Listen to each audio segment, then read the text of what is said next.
Locked On Podcast Network presents Locked On Sports Today. The Caleb Williams era in Chicago is firmly off the ground, which is where the feet of Bears fans are too. Also, Joe Burrow is back and looking healthy. And now the 49ers can't trade Brandon Aiyuk. Today's episode is brought to you by FanDuel. Make every moment more. The Olympics are now over. The NBA and NHL playoffs way off in the distance. The sports, they are not sportsing like we want them to. But this summer, FanDuel is hooking up all customers with a boost or a bonus daily. That's right, something for everyone every day all summer long. Visit FanDuel.com to get started. I'm Peter Bukowski, starting your day with the can't miss stories and biggest debates in sports. You're Locked On Sports Today. Searching all major sports. Found. Let's start with the biggest story. Caleb Williams made his NFL debut over the weekend. Okay, it was technically an NFL game, I suppose. Preseason games, I guess we're going to count it. 4 of 7, 95 yards. There was the requisite incredible Caleb Williams highlight, and Lauren Cox is trying to stay level-headed about all of this from Locked On Bears. Trying. I didn't say succeeding. I said trying. Lauren, have Bears fans come down from the levitation of seeing Caleb Williams in person yet? No, I don't think so. I think they're going to ride that out for at least a few more days. But like, this is what preseason is all about, right? Like, give us something to be really excited about that we could get our hopes up for. Because otherwise, it would just be a boring game full of a bunch of backups and players not really putting all out there. But like, Caleb gave us something exciting, and that's all we could ask for. And so, look, it is a preseason game. It was a lot based on a screen throw in terms of the productivity, but there was also the incredible rolling to his right throw between defenders to Cole Kmet. It did seem also the first play held the ball a little too long, escaped the pocket, got the holding call. It's the good and the bad of rookie Caleb Williams, it seems. Yeah, I mean, I think if you try and wait it out a little bit, I agree. Like the first play should have pulled the trigger on a couple of different routes there, but still gets out of the pocket, still throws it away, keeps it safe. But like the other 7 plays, because that one doesn't really count. Like he had a couple of drop passes by Cole Kmet and one to DJ Moore that was contested, but you'd think your $27 million wide receiver could be able to hold on to that. Like, and then one throwaway. Like the most important thing was that he took care of the football, right? It's a preseason game. We didn't need him to throw for 300 yards and 3 touchdowns and light the world on fire. They're not game planning. They're keeping things really basic, not showing everything out there. So it was a lot of smart decision making and not putting the ball in harm's way. Like that's I'll take that. That's a great foundation to start on. So what you're saying is not setting reasonable expectations for Bears fans is what's happening right now. We've been through this before with past quarterbacks, but something does feel at least. It was fitting Mitch Trubisky was on the other sideline for this today, that he was the starting quarterback for the Bills in this one. Yeah, no, he came off the bench. Josh Allen did play a little bit. Yeah. Okay. Yeah. He got the most action in this one. The contrast was striking between the current Bears quarterback and the former Bears quarterback as far as where one is as a rookie number 1 overall pick and where the other is in his 6th or 7th season now, I think.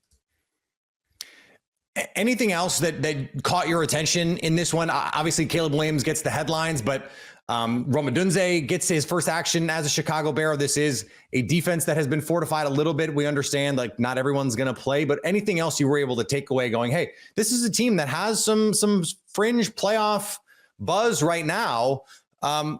They have to be more than just the quarterback if that's going to happen. Yeah, I mean, you mentioned Caleb maybe holding onto the ball too long on that play early in the game because his offensive line gave him plenty of time to hold onto the ball plenty long throughout a lot of this game, despite missing their first choice at right guard and center. They've kind of got some competitions at those spots, but they were not 100% healthy on that offensive line. And it's easy to be a little nervous going into any preseason game where you don't want your starting quarterback to get hurt at all. And you add a little bit more nervousness with maybe a couple of backups or, it's not quite first options on the offensive line. Maybe things could get messy and you're worried about your quarterback, but they really held up well in pass protection throughout that game. The run blocking was a little bit iffy here and there, but while Caleb was out there, he had a lot of nice pockets to work from, had some good pocket presence to know when to take off and scramble a couple of times. But for the most part, he had a nice operation to work out of. And that's also something we're not usually used to in Chicago. Is it too crazy to say that Caleb Williams was not even the best rookie on the Chicago Bears in this preseason opener, though? Austin Booker had 2.5 sacks and 3 tackles for loss in this one, Lauren. Well, part of it was that Austin Booker was on the field quite a bit more. And, one of his sacks was a play where they blitzed and then the quarterback kind of stepped up into Austin Booker's arms.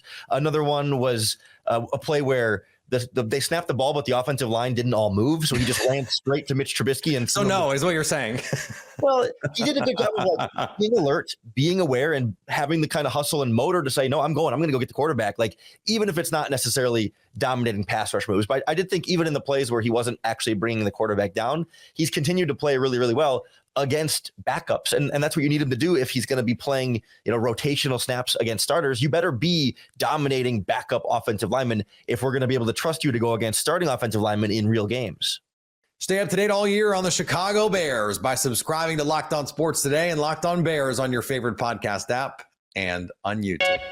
Thanks for making Locked On Sports Today your first listen. Coming up, Joe Burrow is back and ready to go. Before we get to that, we go around the league for reactions to the first weekend of the preseason. No football, no NBA, no problem with FanDuel. With baseball, the WNBA coming back soon. There's plenty to dive into over at FanDuel Golf, America's #1 sports book. And this summer, FanDuel is hooking up all customers with a booster or bonus daily. That's right. There's something for everyone every day, all summer long. The odds on who will win the AFC East, they're tight. FanDuel still is the Bills' favorite, plus 165, but not much of a gap between Buffalo and New York. The Jets are plus 170, the Dolphins plus 220, and then there's the Patriots, 24-1. They're not going to win the division. So what are we waiting for? Head over to FanDuel.com and start making the most out of your summer. FanDuel, official sports betting partner of Major League Baseball. If you're catching this episode after hearing your favorite Locked On show, make sure to subscribe to Locked On Sports Today on YouTube or wherever you get your podcasts so you never miss an episode. The Chiefs added a weapon to Patrick Mahomes' arsenal this offseason, but Hollywood Brown suffered an injury in his first preseason game with Kansas City and could be out through the start of the season. Well, he is back in Kansas City. He stayed the night in Jacksonville, and so he was discharged from the hospital and is back in Kansas City now. So he was able to get a flight back to Kansas City. That's about the biggest part of it that we know. We know the injury was announced last night. We kind of reported that already on the stream. So at this point, it's just a wait and see approach. And I'm guessing we'll get more information of some sort. I don't know how much we'll get because Reed is usually very closed off when it comes to reporting on injuries. But I would imagine that there's going to be some kind of indication for the team. The thing I'll be curious about, and this is something I said yesterday, is does he show up for practice on Monday? Is he out there? Because if he's out there, I think that's a good sign. If he's not out there, then it's going to be a question. And we only have a couple more training camp practices left to where we can see whether or not he's actually out there. And then you'll have to be waiting for reports and if people are going to be reporting that he's out there for practice once they get back to Kansas City or not. The Seahawks were impressed with their defense. The most exciting thing about this game, look, I know it's the preseason, not a ton of starters playing, both starting quarterbacks sideline, so you can't use this as a litmus test for what the regular season is going to look like, and yet, to an extent you can, because it was just so much fun watching the way that Mike McDonald's defense played throughout this game, giving up less than 200 total yards to the Chargers, just 3 points. And heck, on that drive, the Chargers only got 24 yards in 6 plays. It's not like they moved quickly down the field and had a bunch of explosive plays. But watching the way the Seahawks, even with a vanilla game plan, were mixing things up post-snap, what it looked like they were doing, and then what they ultimately ended up doing being totally different. The telecasters, Michael Bennett and company, were breaking that down, and it was just a ton of fun to watch this defense fly around from start to finish. The Texans are feeling really good about the C.J. Stroud-Tank Dell connection. CJ and Tank Dell will definitely be one of the most dangerous duos in the league. Let's just leave it like that. And I love what I saw from Tank Dell. I understand it was 2 drives. I understand it's the preseason. But guys, what I saw when Tank Dell had an opportunity to record a touchdown reception from CJ Stroud, man, the way he was able to record those yak yards, the way he was able to shift his body, the way he was able to get inside the end zone is definitely what I have been seeing and what I've been saying ever since OTAs. Regardless of him going down with a broken leg, the unfortunate situation that happened, what was that, back in April, if I'm not mistaken, when he got shot in the leg. This young man looks better, faster, more explosive, and everything else in between. And John, like I said a couple weeks ago, I truly do believe that Tank Dell is going to be this team's most dangerous X factor. He could definitely be the most dangerous X factor in the league. And the Ravens actually lost a preseason game. No, seriously. Again, Josh Johnson, 412 for 62 yards, was inaccurate on a lot of throws, and just it wasn't great for Josh Johnson. He's had a great career. He's been a lot of places. He's done a lot of things. I just was not impressed at all with Josh Johnson tonight, and that's kind of been the feeling coming out of camp. If you've been listening to this show, we've had guests on this show who have been locked into training camp. We had Jeff Rebeck on today for Friday. If you haven't checked out that episode, Jeff was amazing. We've had other people on this show, Paul Mancano, Nikhil Mehta, and the general consensus here is Josh Johnson has not looked great in camp, and he did not look great here as well. Devin Leary comes in, went 6 of 10 for 37 yards. I thought he looked better than Johnson. Him and Dayton Wade had a couple of nice connections. One of the guys I was really impressed with, though, was Owen Wright. 7 for 33 on the ground. He looked explosive. He also had a catch for 17 yards. He looked explosive. He looked really good in this game to me. You could forgive Bengals fans for being a little concerned about their star quarterback and an injury that apparently quarterbacks just don't really get, the throwing restrictions. But he came out over the weekend, 5 of 7, threw a touchdown pass, looked like Joe Burrow. Jake Lisco, we're never worried about Jake Lisco from Locked On Bengals. And Jake, that sound you heard was the collective sigh of relief from Bengals fans. What did you make of this brief glimpse we got of Joe Burrow? Yeah, I thought he was good. I also watched him for 6 training camp practices before that game. Saw him for the first time going through training camp. The previous training camp practices I've attended, he did not attend and participate in. So good to see him in action there. He doesn't look entirely like himself, but he looks mostly like himself. The movement in the pocket looks like Joe Burrow. The decision-making looks like Joe Burrow.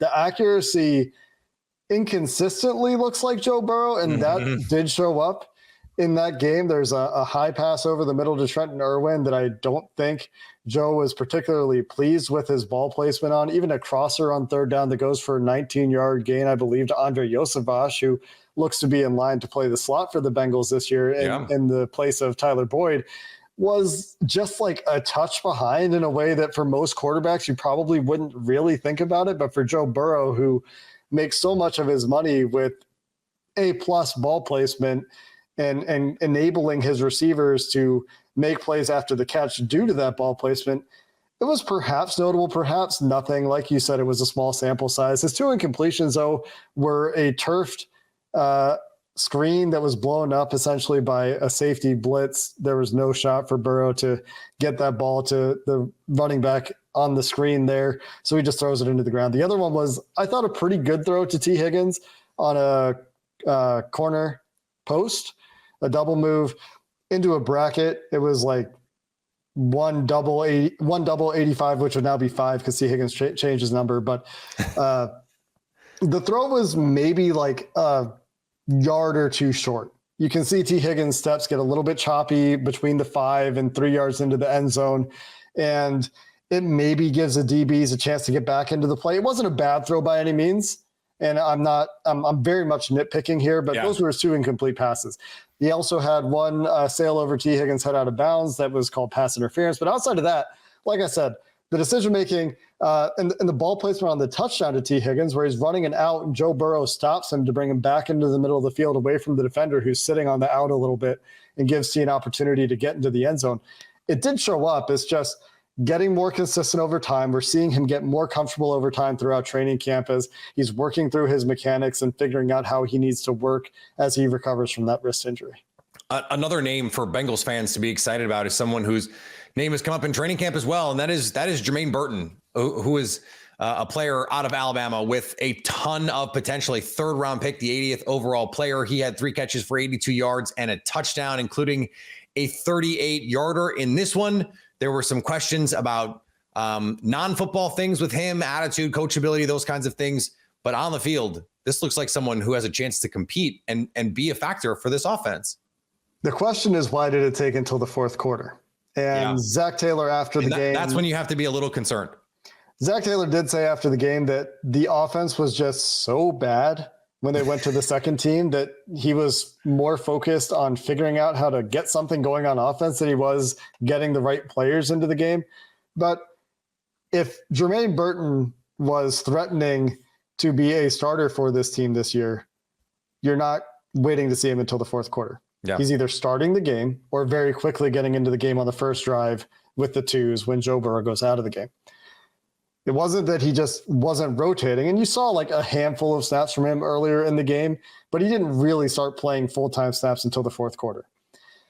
That lines up with what we saw in training camp. He was working with the threes when I was there, when we watched him going through training camp practices, only a few reps with the twos, and the threes for the Bengals hardly got any 11-on-11 reps before this game. They got a couple late in the week leading into the game, and they ended up actually playing pretty well. But what he did on the field was certainly noteworthy. What he did at Alabama really well was win vertically, not drop passes, and that's what he did in this game. He won vertically. It was a exclusively vertical route tree on his 3 targets and 3 catches, and caught a contested pass, managed to stack a corner that probably won't be in the NFL in a few weeks on a stutter go, and he caught the ball and he did his job. The next step for him and some other young Bengals who are kind of on the fringe of the roster right now is getting him with the twos in practice over the next week. They've got a joint practice with the Bears coming up, and getting more reps earlier in practice and then turning that into more reps earlier in the next preseason game or 2 as they try to work their way up the depth chart. And one other thing that Zach Taylor mentioned in the last week is that this is a very veteran team with a very veteran coaching staff, and so they didn't really take it slow this year. And so rookies, very much more so than in previous years for the Cincinnati Bengals, I think, playing catch up in a bigger way, where all the veterans and other players on this team, most of the players expected to start for this team, know the system, have been in the system, so they don't need to do that basic work as much. And so some of the rookies probably feeling a little bit behind have that catch up to do. Stay up to date on the Cincinnati Bengals all year long by subscribing to Locked On Sports Today and Locked On Bengals on your favorite podcast app and on YouTube. Coming up, the 49ers actually can't trade Brandon Aiyuk now. The 49ers and Brandon Aiyuk are far apart, and a trade may still happen. The 49ers and Aiyuk are working on a deal. That could still happen. The 49ers are about to trade Aiyuk to the Steelers, Browns, Patriots. The 49ers make it stop. Well, some injuries may force all of it to stop anyway. As Locked On NFL host Tony Wiggins and David Harrison discuss, they think San Francisco can no longer afford to trade Aiyuk. Now, Ricky Pearsall is injured. Christian McCaffrey is injured. You trade Brandon Aiyuk. You got George Kittle, who I like, but you got George Kittle, who's over 30, and Deebo Samuel. Wig, how does that impact the situation the 49ers find themselves in right now? It has a big impact. And I love the way you framed that, because that's exactly what I was thinking. Everything you said is something that I was hitting. Here's where I'll add a little bit more to it. Deebo Samuel doesn't stay healthy. As good as a football player he is, he's like, because of the style of play that he plays, he's one of those dudes now that he's going to miss a game or 2, or he's going to miss some snaps. He's going to limp off and be over there on the sideline grimacing or whatever, because he plays a very, very physical brand of football. But for a team whose window to win, I don't think it's closing, but it's been open for a while now. They've been to 3 Super Bowls, or, they lost to the Chiefs twice. They've been to 2 Super Bowls at least. And my thing is you don't get very many opportunities to do that. And they're doing it with a quarterback who's on a rookie contract, and they already have a whole bunch of people. They can't re-sign everybody. So they're going to have to take care of their quarterback here in the very near future, possibly this year or no later than next season. And they will have to do that with that window being open that long time. Trading Aiyuk right now is going to be horrific for them because, like you said, they just don't have the playmakers to run Mike Shanahan or Kyle Shanahan's offense if all of these guys go down at the same time. I also think, even though I trust in their ability to draft, and I like Ricky Pearsall, I saw him a lot in college, much to my chagrin because he was killing. I was rooting against the team that he played for, but you still want to see him on an NFL level to make sure. This is not a team that is just trying to figure out how to win. This is a team that's been winning a lot, and they're trying to figure out how to win that last game. And you can't take a chance on a rookie without seeing him and then trading away another guy that's really sort of like a second, third team all-pro type player. You just can't do it. The problem for the 49ers is they are asking for the moon in a trade for a player they are not willing to pay moon prices to keep. You can't say Brandon Aiyuk is only worth $26 million, a high-end 1B receiver in the Jalen Waddle, Devontae Smith mold, and be asking in a trade for the Justin Jefferson price, for the $30+ million price. If what you think Brandon Aiyuk is a $30 million asset, then just pay him the money. Just give him the $30 million. The Patriots were willing to give him that money, reportedly. The Steelers, it is clear right now that if the 49ers would just offer whatever the Steelers are offering in terms of money, that according to Brandon Aiyuk's personal receivers coach, he would just take it. It would be done. He'd be over. He'd stay in San Francisco. But the 49ers are, for whatever reason, playing one of the dumbest versions of hardball I have ever seen. What are you doing? Either he's worth the money these other teams are willing to offer him, or he's not. And if he's not, then you can't worry if the other teams are willing to pay for the premium of getting Brandon Aiyuk. You cannot hold out for the expensive package when you are not willing to shell out the expensive coin to keep him in the first place. And finally, Team USA swept the gold medals on the basketball court, but it wasn't easy for the women. France had a buzzer beater go through the net that could have tied the game, but replay showed that Gabby Williams had her foot on the line when she made the final bucket. That gave France just 2 of the 3 points it needed, and USA got the gold medal we were all expecting. Quite a way for things to close out in the 8th consecutive gold medal the ladies earned. Worth noting, they didn't need the Redeem team because they didn't lose. They didn't have the global embarrassments. In fact, the last time they didn't win gold, maybe fittingly, was 1992, the year of the original Dream Team over on the men's side. If you're catching this episode after hearing your favorite Locked On show, make sure to subscribe to Locked On Sports Today on YouTube or wherever you get your podcasts so you never miss an episode. Also, if you're a new subscriber to Locked On Sports Today, we're here for you with the biggest stories in sports every day. Coming up on the next Locked On Sports Today, what do the Ravens have to do to repeat as AFC North Division champs? So at least until tomorrow, stay locked on sports today. Locked On Podcast Network presents Locked On Sports Today. For more episodes of Locked On Sports Today, go to our video on demand. Click on sports at the top of your screen. There, you'll find past episodes of Locked On Sports Today, plus other Locked On shows on demand.